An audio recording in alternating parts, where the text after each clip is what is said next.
principio, bienvenidas a todas y todos. No sé si ingresó algún compañero varón, que no lo veo.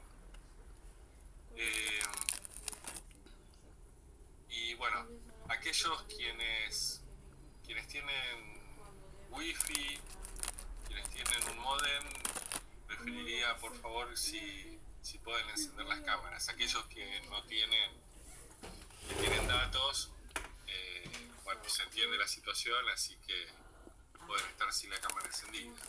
Pero para que sea un ida y vuelta, es mejor que nos podamos ver, ¿sí? Para aquellos que tienen computadora, saben que el Meet tiene en la parte inferior de abajo 3 puntitos que se los puede cliquear, se abre una lengua con la posibilidad de ver a todos los miembros de la clase, ¿sí? Así que bueno, eso por un lado. Así que les estoy dando la bienvenida acá a través de este Meet a las clases de didáctica de práctica de lenguaje y de literatura. Ojalá que sea un año muy provechoso en las cuestiones de enseñanza y de estudio. En lo particular creo que sí. Y bueno, comenzamos. Comenzamos haciendo un pequeño recorrido acerca de los dos primeros foros. En el primer foro les había pedido que pudieran presentarse a través de los recuerdos que ustedes tuvieran de la escuela primaria, acerca de contenidos que hayan visto, acerca de diferentes clases de actividades, a través de evaluaciones, porque la idea era también que ustedes pudieran expresar ejemplos de esos recorridos que ustedes han tenido. Me pareció muy oportuno empezar de esa manera porque son esas primeras experiencias en el nivel primario que nos marca profundamente a la hora de pensar la didáctica de prácticas del lenguaje, porque este espacio es práctica del lenguaje, pero también lleva en su composición el nombre de didáctica de prácticas del lenguaje. Entonces, lo que vamos a recorrer durante el año van a ser diferentes maneras sustentadas en marcos teóricos acerca de, bueno, cómo abordar desde lo pedagógico y lo didáctico esto que hoy vamos a empezar a pensar como prácticas del lenguaje. En muchas de las presentaciones, de los foros que hicieron, aparecía indistintamente el uso de lengua o prácticas del lenguaje, o incluso llegaban a mencionar que se denominaba lengua cuando estamos hablando de experiencias que se referían a hará cosa de 10 años atrás, 13 años atrás, 20 años atrás, cuando sí estaba instalada en el diseño curricular las prácticas del lenguaje. Entonces, esa presentación personal con los recuerdos de ustedes en la escuela primaria tenía que ver con esta cuestión de empezar a diferenciar lo que es la lengua y lo que es prácticas del lenguaje, a la vez que empezar a pensar cómo estamos atravesados fuertemente por una didáctica que es muy probable que tengamos que cambiar, que tengamos que pensar de una manera diferente para que nuestros estudiantes, nuestros y nuestras estudiantes puedan aprender mejor. Sí. Entonces, en el segundo foro les propuse ver y les propuse hacer de trabajo grupal ver dos fragmentos de la conferencia de Flora Perelman, fragmentos que abordaban lo que significaba lengua y lo que significa práctica del lenguaje. Y ahí sí recurrir a ese primer foro y tomar ejemplos que pudieran pensar actividades, contenidos, maneras de evaluar, tanto para lo que sería la materia lengua o lo que es la materia prácticas del lenguaje. Y en este momento me interesaría que tuviéramos los micrófonos abiertos, me interesaría que la clase sea interactiva, que podamos interactuar para pensar estas cuestiones. En el foro número 2, entonces, les había pedido que pudieran pensar las características de la enseñanza de la lengua. Y ustedes fueron marcando palabras importantes. ¿Qué palabras de estas importantes que marcaron en los trabajos podemos ahora en este momento hacer circular en esta clase por mí? Palabras que caracterizaban lo que es la enseñanza de la lengua.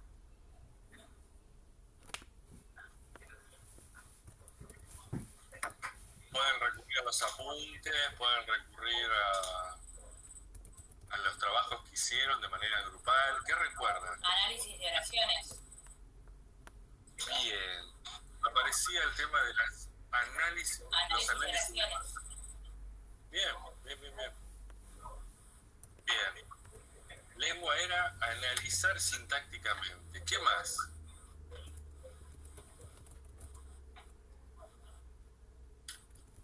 ¿Qué más? ¿Qué recuerdan? Los dictados. Los dictados. ¿Dictados de qué?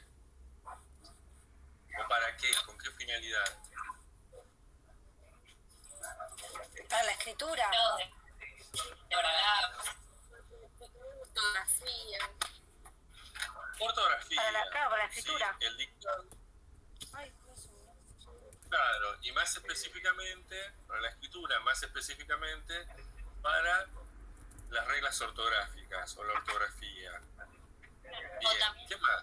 Las lecturas de los libros, las fábulas, o sea, primeros personajes, que sacábamos las narraciones, qué es lo que pasaba en ese cuento, más que nada las novelas, porque creo que ahora se basan más en novelas. Antes eran cuentos, no sé, el cuento de la selva, ahora, por ejemplo, son novelas. Ahora no me acuerdo, se me nubló, pero hay muchos. Es decir, aparecía, bueno, la literatura también. Bien, ¿y qué se hacía con el tratamiento de la literatura? ¿Qué actividades había en relación a la literatura? Y elegían un autor y trataban de seguirlo a sus obras. ¿Qué me sonó eso de autor y seguirlo? ¿Cómo, profe? Yo, Michelle. Claro. Y generaban un debate en el aula de lo que estaban leyendo, por ahí si era una novela o ese autor, qué es lo que trabajaba. A mí me hace acordar también a la biblioteca que íbamos. Sí. Y buscábamos un autor que nos gustara y después lo trabajábamos. Estaba bueno. Bien. Se iba a incorporar también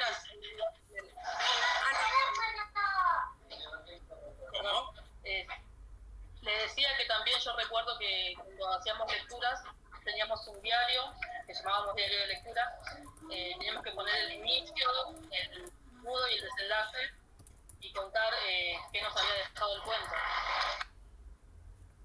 Bien. Bien, ¿qué más en relación a la literatura? Yo me acuerdo que teníamos que teníamos que elegir un color, el rojo, subrayar sustantivos propios, sustantivos comunes, los verbos. Gabriela, bien. Identificar clases de palabras, está hablando Gabriela. También, profe, había muchos distintos tipos de textos. los informativos, los narrativos, distinto material para leer, ¿no?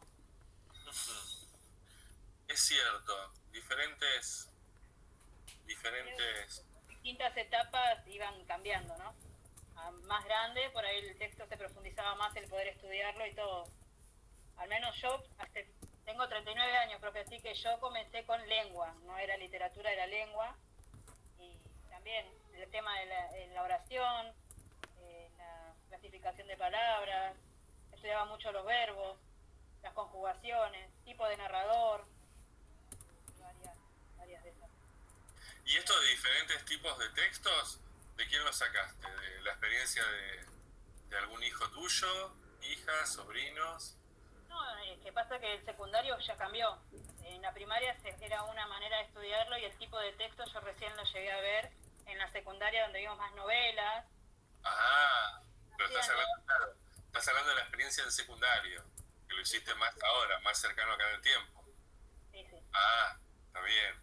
Sí, Pues obviamente, que en mis hijos lo veo, ¿no? Ellos ahora están en la secundaria con muchos mitos, las leyendas, leyendas urbanas que yo antes nunca había visto. Sí, leyendas comunes, las que sabía de antes, pero las leyendas urbanas no.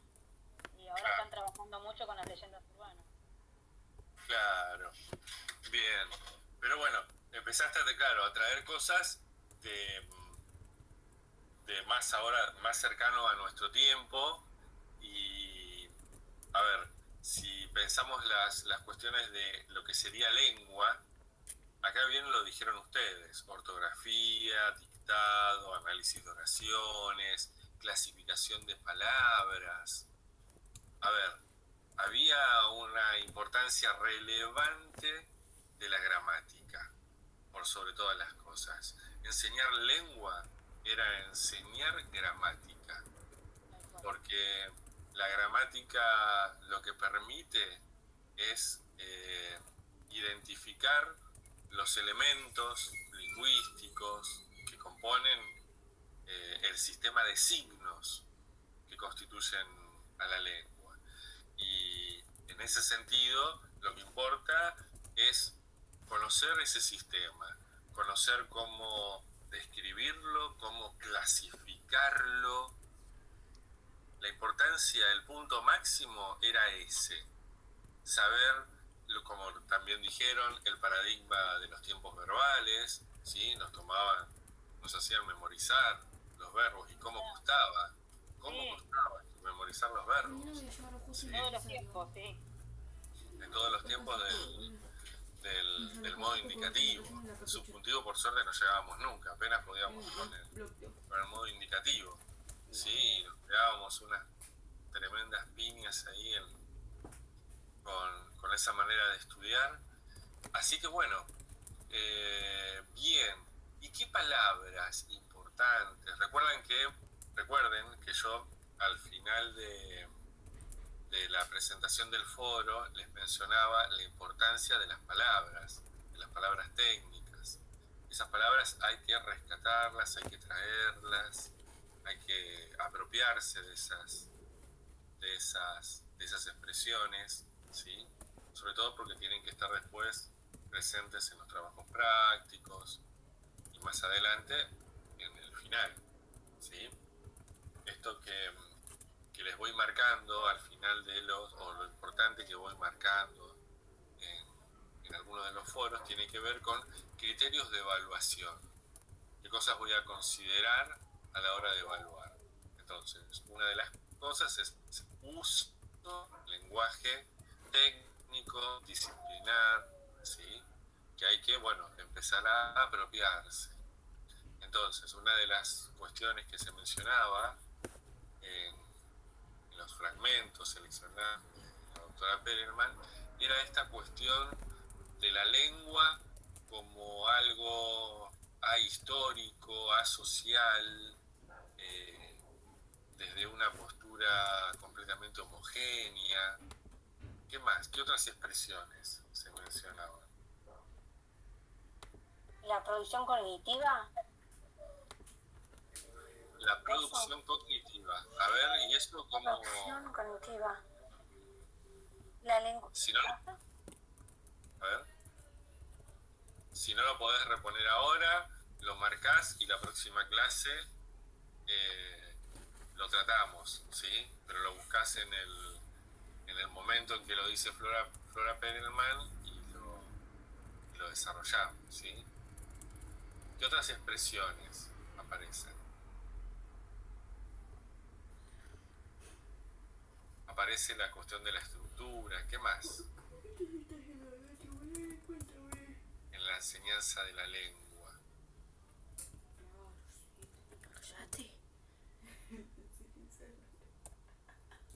Pueden fijarse en el trabajo que han hecho.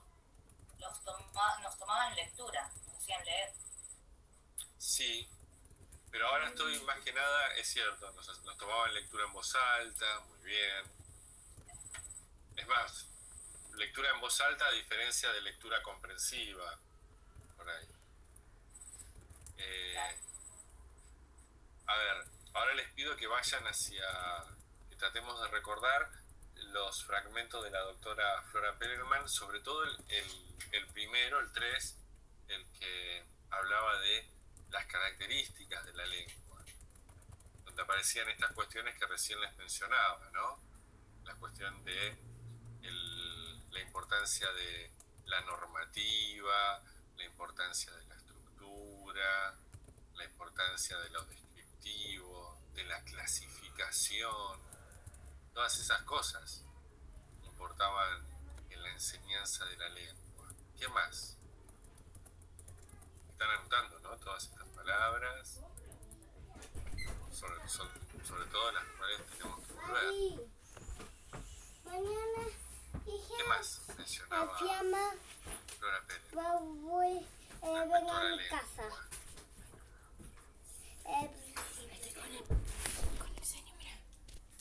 ¿Dónde está el señor Cabe? Profe, yo había notado que se definía como un sistema de signos. Claro, sistema de signos, sistema de elementos. Y cuando estamos hablando de un sistema, estamos hablando de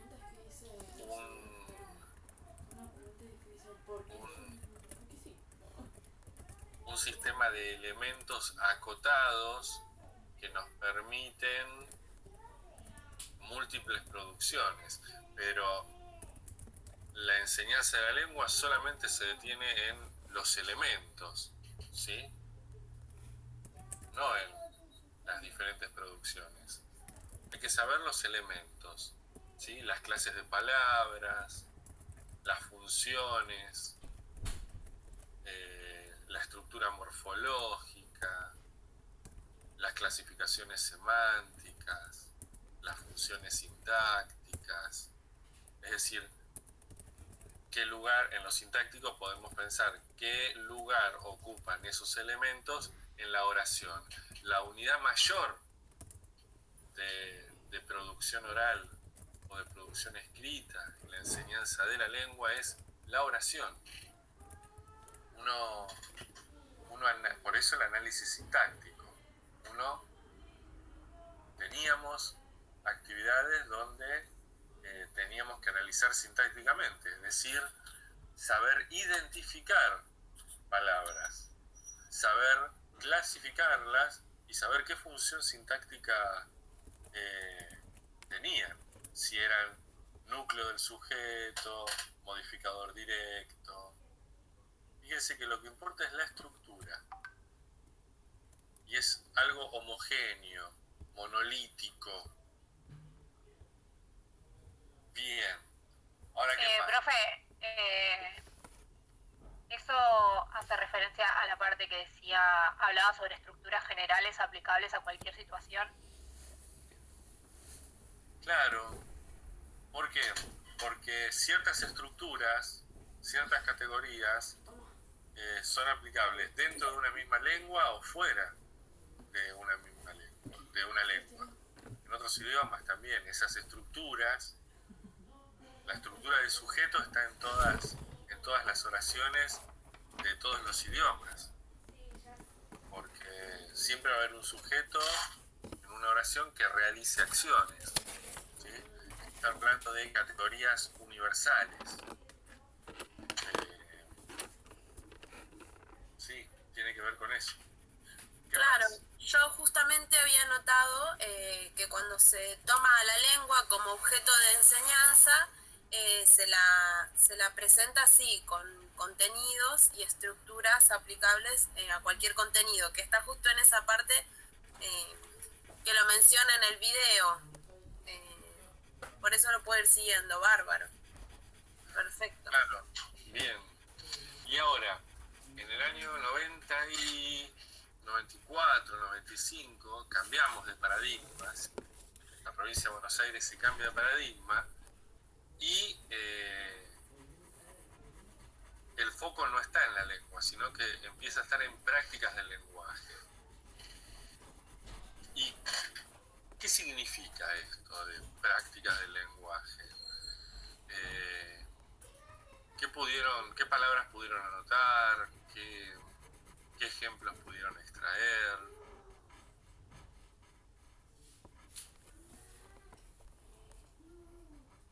¿Qué pasa en prácticas del lenguaje? Yo puse que son polimórficas. Escritura y lectura de realidad, puse entre paréntesis, son polimórficas, lo primero que puse, ¿no? Bien, ¿y eso a qué te lleva? Si pensamos, a ver, se lo pregunto a Analía, pero en realidad la pregunta es para todas, ¿sí? Mientras estábamos hablando de la enseñanza de la lengua, yo utilicé expresiones como heterogeneidad, si no lo dije lo digo ahora, estructura monolítica, ¿sí?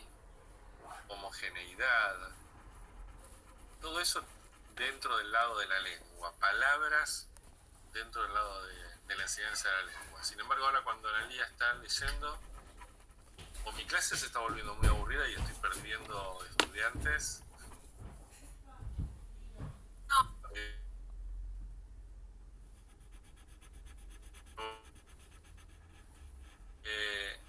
Ivana menciona polimorfo. ¿Ivana? ¿Era Ivana? Polimórficas, profe.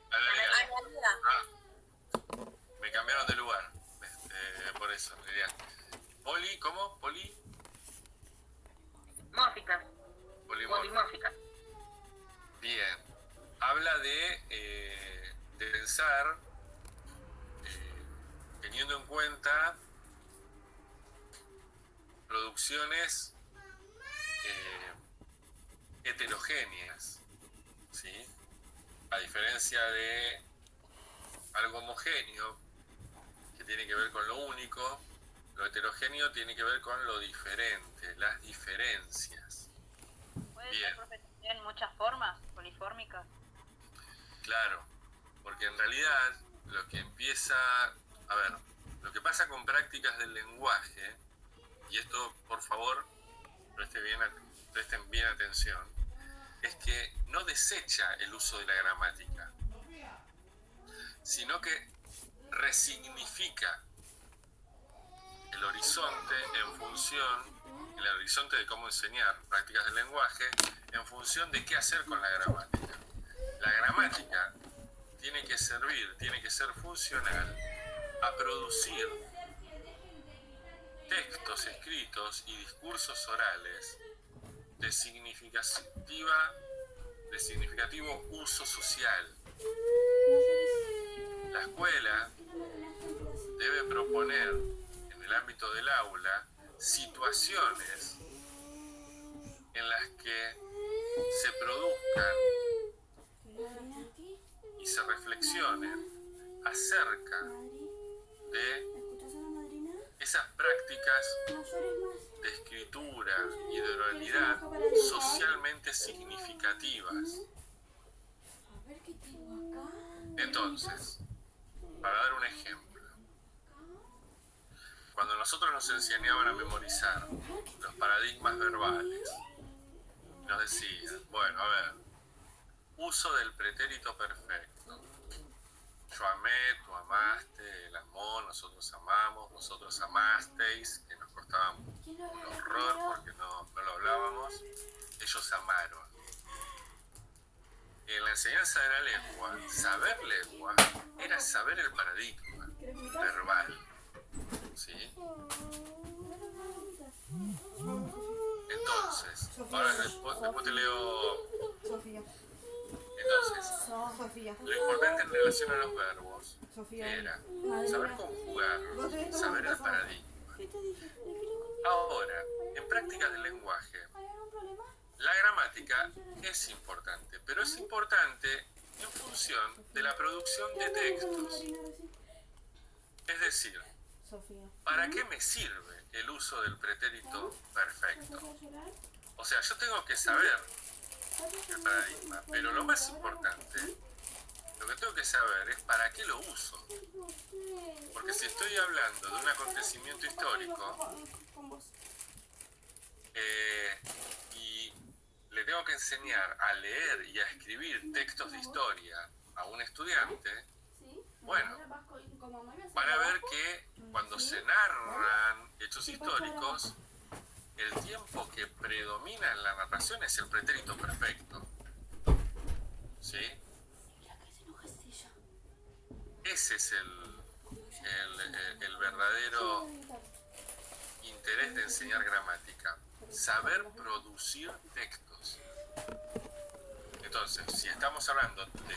Si estamos leyendo textos históricos y además proponemos la escritura de esos textos, el niño, la niña, va a tener que escribir, no utilizando diferentes tipos de verbos, mezclando el presente con el pasado, sino que va a tener que saber que, bueno, si quiere contar una historia, algún acontecimiento en pasado, utiliza como tiempo base de la narración el pretérito perfecto.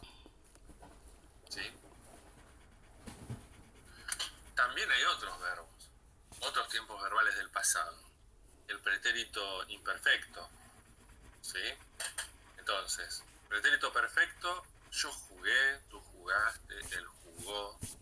Eso es pasado. Pero si yo les digo ahora, yo jugaba, tú jugabas, él jugaba, los dos son pasado. Yo jugué al básquet. Yo jugaba al básquet. Los dos son pasado. Ahora bien, los dos son diferentes. Hay una diferencia entre jugué al básquet que jugaba al básquet. ¿En serio? ¿Vos sabés que no me di cuenta? ¿Advierten dónde está la diferencia? Tarado.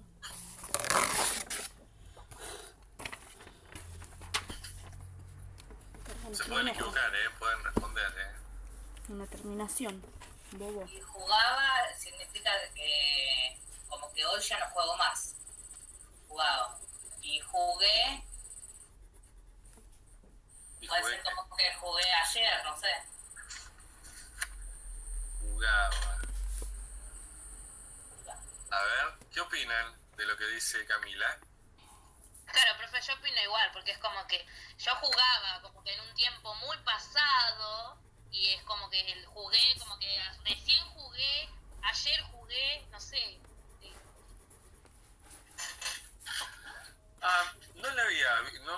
La verdad que no había pensado en ese matiz. Ni tampoco he leído algo al respecto de ese matiz. Sin embargo, lo voy a considerar, porque no lo voy a negar. No, pero también es como una relación también, porque es como que Sí. recién jugué o jugaba, es como que lo pensás que viene de pasado, de algo que ya viviste. No sé, lo relacionas. Claro. Sí.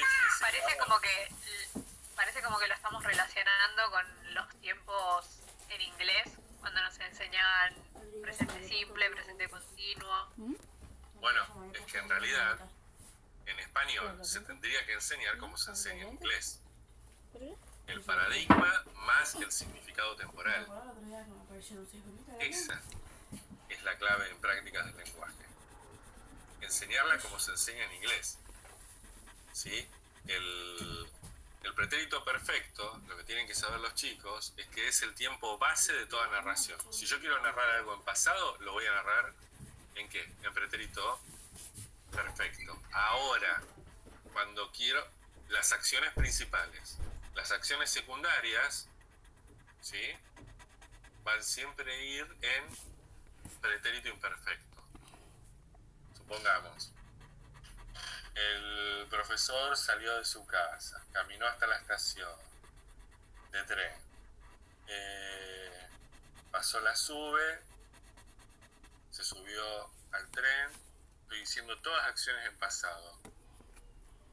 El tren arrancó y a través de la ventanilla vio cómo dos hombres hablaban o discutían. Fíjense que ahí yo voy narrando, pero cuando quiero las acciones principales, supuestamente de un personaje principal. Pero cuando desplazo la mirada hacia una acción secundaria, utilizo el pretérito imperfecto. ¿Sí? Eso es importante enseñarle, primero saberlo nosotros como docentes, y después enseñárselo a nuestros estudiantes, para que puedan producir textos explicativos donde se utiliza la narración, para poder producir textos explicativos históricos donde se utiliza la explicación, la narración, ¿sí? Es decir, la gramática... Profe, Sí, creo que de todos los años que nos estuvieron remachando, es decir, machacando, que los aprendamos de memoria, que el pretérito perfecto, que el imperfecto, que este y lo otro, creo que es la primera vez que entiendo para qué se usa y cómo se usa. claro, porque son diferentes. O sea, a ver, la importancia de saberlos, eso no les quepa la menor duda. Por ahí lo que nadie nos decía a nosotros es que no teníamos que estudiar todo el paradigma. Que si nosotros sabíamos pretérito perfecto es yo amé, tú amaste, él amó. Perdón, pretérito perfecto. Yo amé, yo partí. Perdón, ay Dios, ¿cómo estoy? Yo amé, yo temí, yo partí. Si nosotros sabemos la primera persona, lo que viene después se decanta. Eso a mí nadie me lo enseñó en la secundaria. Si me hubieran dicho una cosa así, yo con solo recordar, yo amé, temí, partí. Si yo amé, listo, se decanta que es tú amaste, él amó, nosotros amamos, vosotros amasteis. Uno no puede cambiar yo amé, tú amabas.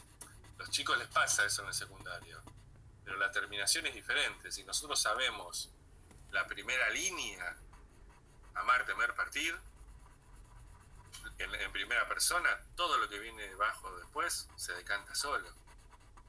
¿Sí? Pero es cierto, es importante saber esto, qué valor de significado tiene. ¿Sí? Entonces, la importancia de enseñar gramática... que no sabía para qué. Claro. Y bueno, pero si ustedes buscan, si empiezan a buscar en internet, van a encontrar todas las explicaciones de todos los verbos. ¿Cuándo utilizar el pluscuamperfecto? Si yo les digo, a ver, esta mañana me levanté, desayuné, todos verbos en pretérito perfecto. Desayuné, leí el periódico, ordené mis cosas, salí a la escuela. Recordé que había olvidado un libro para leer. Recordé que había olvidado. Es decir, yo estoy contando todas las cosas del pasado y cuando quiero utilizar un pasado anterior al pasado, utilizo el pretérito pluscuamperfecto.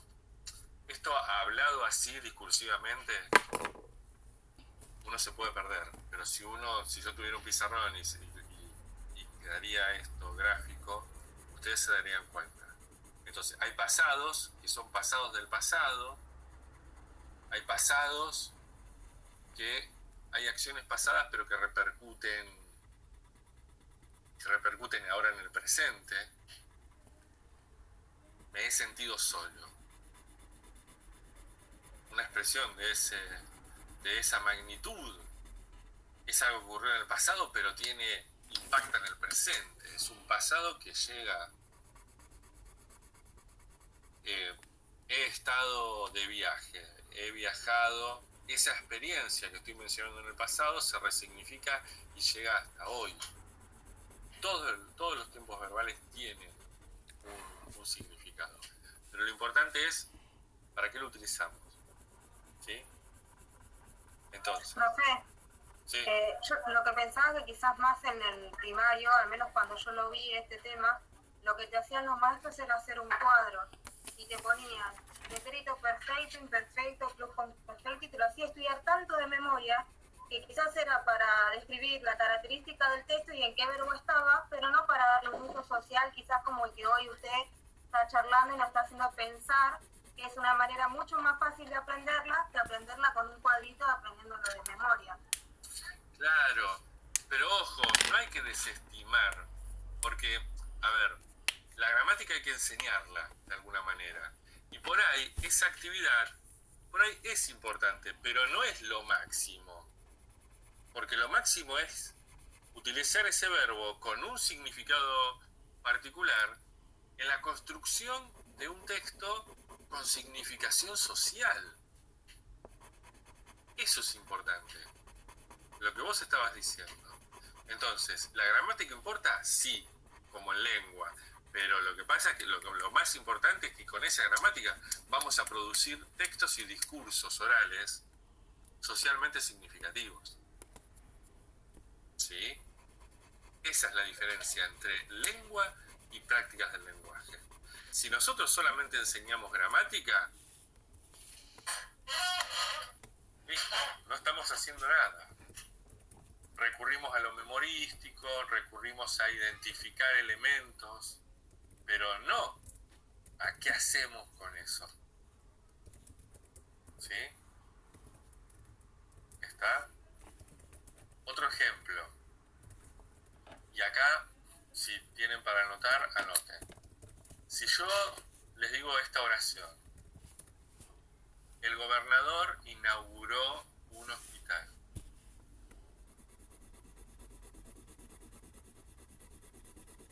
Y les digo otra oración: un hospital fue inaugurado por el gobernador.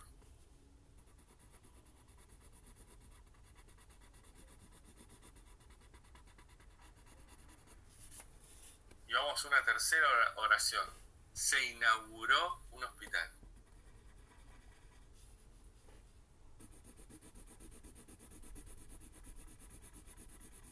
Son todas tienen un significado parecido, pero no todas dicen lo mismo.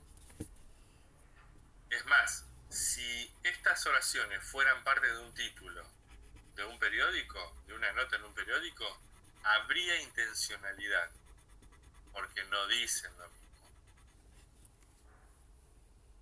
¿Por qué no dicen lo mismo? Arriesguen. El gobernador inauguró un hospital. El hospital está hablando del gobernador, de lo que hizo el gobernador. Claro, se le da el primer lugar al gobernador, ¿sí? Sí. Es un... ¿Dónde se pone dónde se hace hincapié vendría a ser? Claro. La intencionalidad es lo que quiere comunicar. Claro, y darle importancia al gobernador. El gobernador está ahí, visible, presente. Miren las cosas que hacemos con el lenguaje. Lo hacemos visible. Ahora, ¿qué pasa en la segunda oración? El gobernador está, pero está un poquito desplazado. Acá Lo más importante es el hospital. Lo más importante es el hospital, ¿sí? Es decir, el gobernador sintácticamente lo tenemos un poquito más corrido. Es como que la acción recae en otro tipo de palabra. Claro. Diferentes oraciones. Y la importancia, lo relevante acá, en realidad no es el sujeto que hace una acción, sino el objeto que es producto de una acción. Entonces,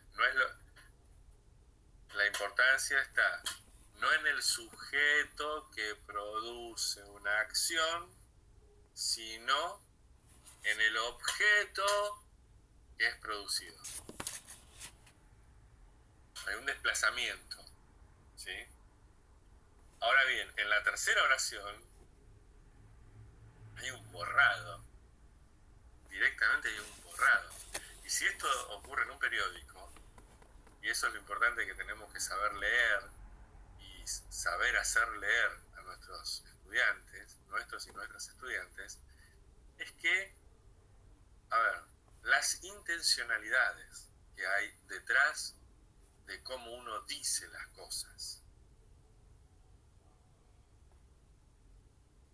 Porque se construye significado. Y esto es lo importante.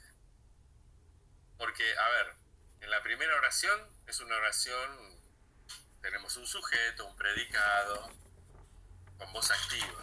La segunda oración es una oración en voz pasiva. Si lo tenemos que pensar en términos de sintaxis. La tercera oración es una oración impersonal. Ese se, ese pronombre impersonal, hace que toda la oración se vuelva impersonal.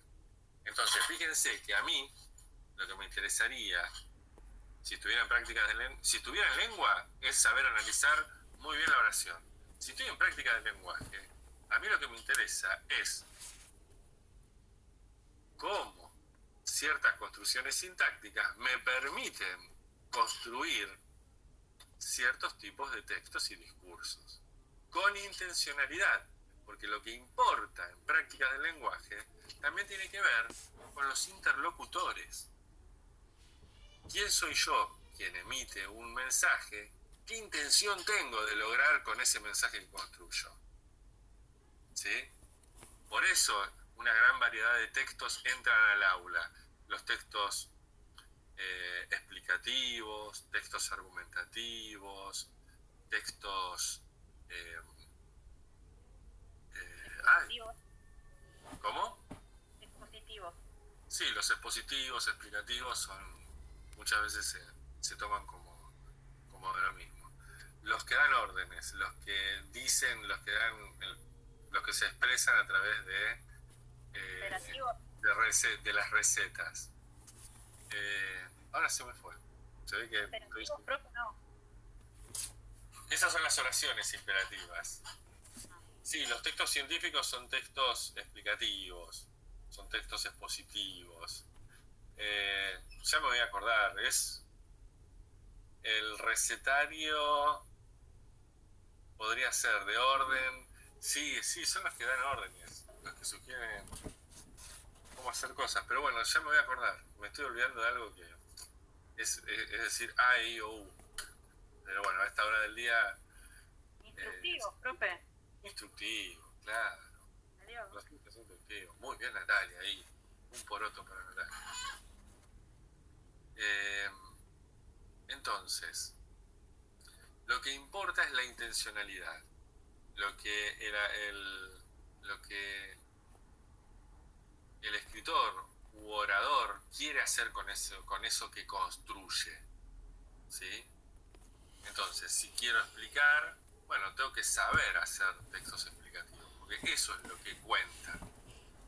La gramática, porque sí, es el estudio de la gramática, el estudio de una norma, la descripción de un componente, de un elemento. En cambio, en práctica del lenguaje, lo que nos tiene que quedar a nosotros sumamente claro es que al aula tienen que ingresar todas esas prácticas de lectura, escritura, habla y escucha, que socialmente son importantes, tienen que ingresar al aula.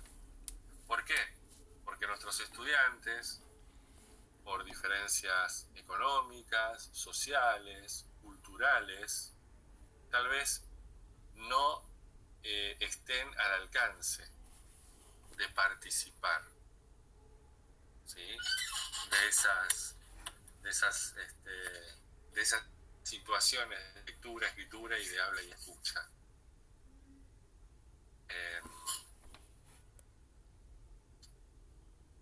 A ver, estoy leyendo lo que escribieron en el chat, ¿sí?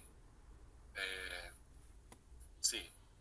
Michelle dice distintos géneros que se materializan en textos. Bien. Los grafitis, canciones. Sí, el contexto es muy rico para trabajarlo. Es verdad. Bien.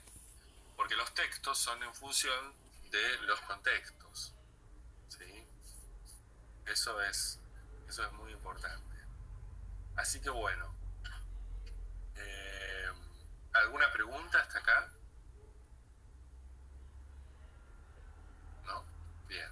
Otro ejemplo más, en el caso de los pronombres personales.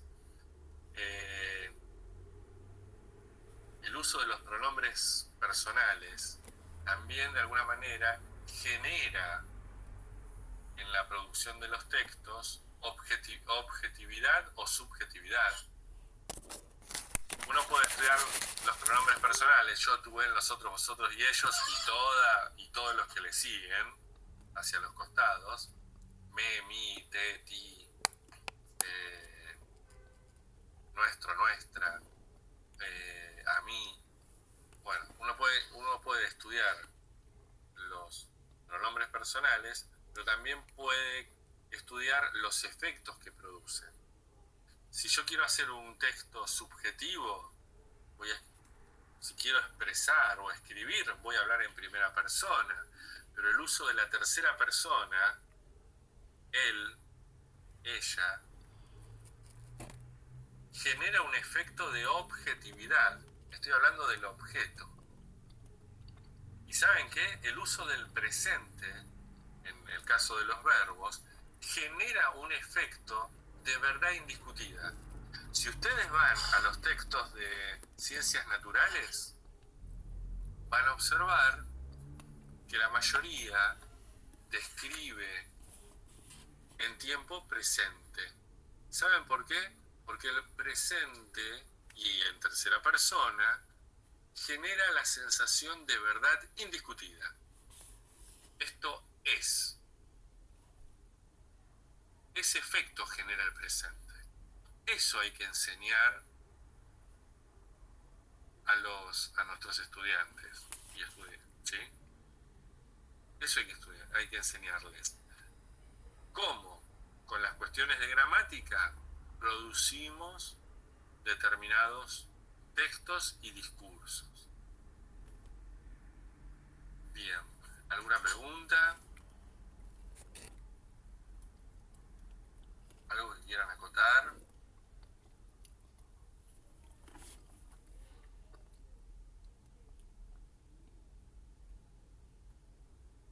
Bueno,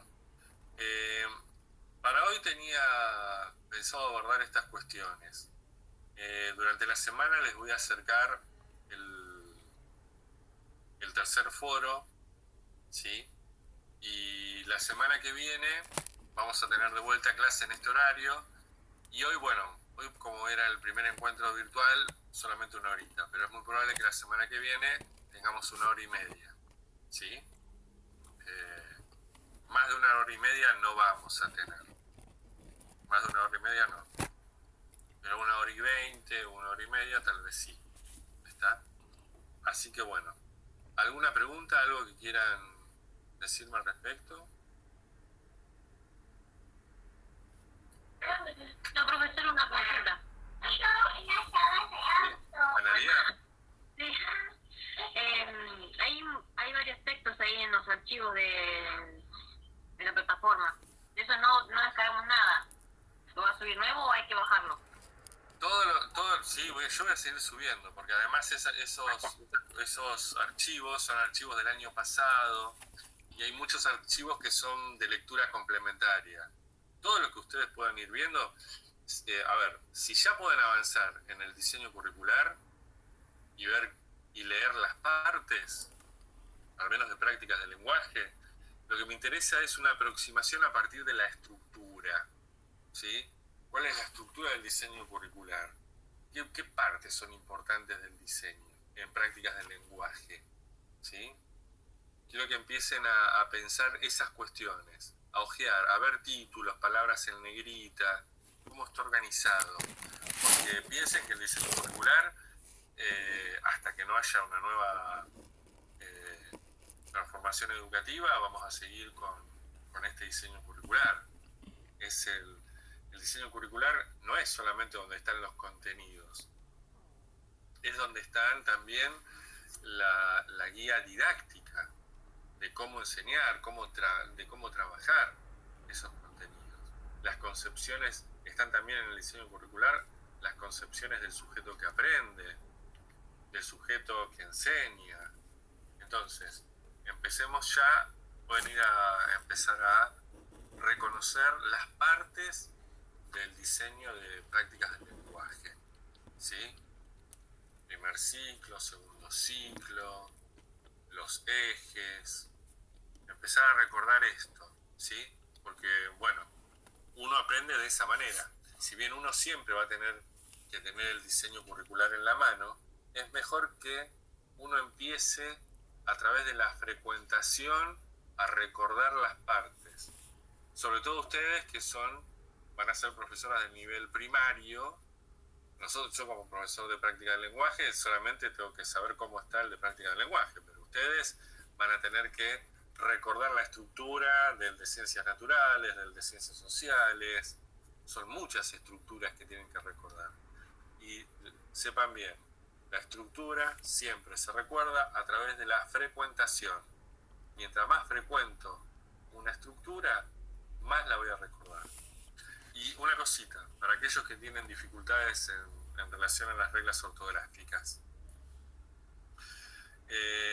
Todos tenemos dificultades. El tema es qué hacemos con esa dificultad que tenemos ortográfica, ¿sí? Y el mejor consejo es tomar las riendas y hacerse cargo de las dificultades y superarlas. No de acá a mañana, no de acá a la semana que viene, no de acá a un mes. Sí ponerse metas y organizar la cosa. Ustedes en el instituto seguramente habrán escuchado hablar del libro de bitácora, ¿no? ¿No? ¿No? No. Bueno. Sí, yo sí. Pues. Bueno. Los libros de bitácora son libros donde uno va anotando ciertos recorridos. Y uno puede hacer un recorrido particular. Puede hacer mis dificultades, por ejemplo, con la ortografía. Yo cuando estaba en los primeros años de la universidad, me acuerdo que cada vez que tenía que hacer un parcial tenía que utilizar la palabra a través. Por una u otra cosa, miraba hacia arriba del techo, maldecía, porque no me acordaba cómo se escribía a través. Todo junto con Z, todo junto con Z y tildación, separado y con S. Iba a mi casa, lo buscaba en el diccionario y pasaba otro parcial y me volvió a ocurrir. Y un día dije, esto no me ocurre más. ¿Qué hice? Llegué, la busqué en el diccionario, vi que se escribía A, separado otra vez, con S y con tildación. Lo escribí en una hoja, ¡pum! Lo pegué en la pared. Estaba enfrente a mi cama. Cada vez que me levantaba estaba a través ahí. Y cada vez que veía una a través en alguna lectura, lo marcaba. A ver, no me olvido más de cómo se escribe a través. Pero ¿qué hice? Tomé la voluntad de eliminar. A ver, esa era una de las palabras que yo no me iba a confundir. ¿Sí? Prácticas del lenguaje. Práctica lleva tildación. ¿Sí? Entonces, si prácticas del lenguaje la van a escribir toda su vida, más vale que ya le empiecen a poner el tilde. Práctica va con tildación, no puedo nunca olvidarlo. Y es así. Está, a ver, día, chicas, día, la I, tildación, punto. Entonces, y todas esas palabras las voy anotando. Después hay palabras que son muy importantes, los nexos, los ordenadores discursivos son muy importantes, ¿sí? Entonces, uno va anotando las palabras con dificultad. Puede escribir 2 o 3 renglones, pero lo mejor es, ¿saben qué es? Anotarla, pegar en la pared.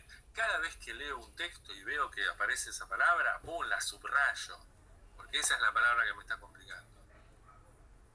Y en el cuadernito voy anotando todo lo que tengo que anotar, de las palabras que voy aprendiendo, de las palabras que no me voy a equivocar más, porque ustedes van a vivir de la palabra, ¿sí? Van a vivir escribiendo frente a un pizarrón. Y es más, no quiero mencionarles la vergüenza que van a llegar a tener si se reciben con faltas de ortografía y van a trabajar en una escuela y la directora les pide que escriban algo en el pizarrón. Es mejor trabajarlo ahora que son estudiantes. Este es el momento. Y pegarle con todo. Pegarle las palabras para vencerlas, ¿sí? Y eso es invertir en tiempo. Eso es invertir en tiempo. Genera un ejercicio. Así que bueno, hasta acá una pequeña experiencia de lo que me pasó a mí con una de las tantas varias palabras. Y se logra después, ¿eh? Se logra después tener una... Y otra cosa más, después a memorizar ciertas cosas, y ya con esto corto, así no las aburro. Después memorizar ciertas reglas, ¿sí? Hay una regla que dice todas las palabras que terminan en ción se escribe con S. Y hay otra que dice todas las que escriben con ción se escribe con C. Y entonces, ¿en qué quedamos? Las que se escriben con S son las que podemos derivar en otra palabra, que terminan en totor. Si yo digo televisión, puedo decir televisor, ¿sí? Perdón, las de sion son sorsivo, ¿sí? Si hay una palabra que termina en sion y yo puedo derivar en otra que termina en sosor, esa palabra va con S. Si hay una palabra que termina con sion y uno puede pensar en tor va con C. Entonces, si digo invención y no sé, digo inventor, va con C. ¿Sí? Reglas, pequeñas reglas, ¿sí? Así que bueno, eso. Bueno, un gusto en conocerlas, nos vemos la semana que viene y ojalá sea un buen año, ¿sí? En salud y en conocimiento. ¿Sí? Gracias, profe. Gracias, profe. Gracias, chicos. Gracias, profe. Chao, hasta luego, profe. Nos vemos. Chau. Chao. Chao.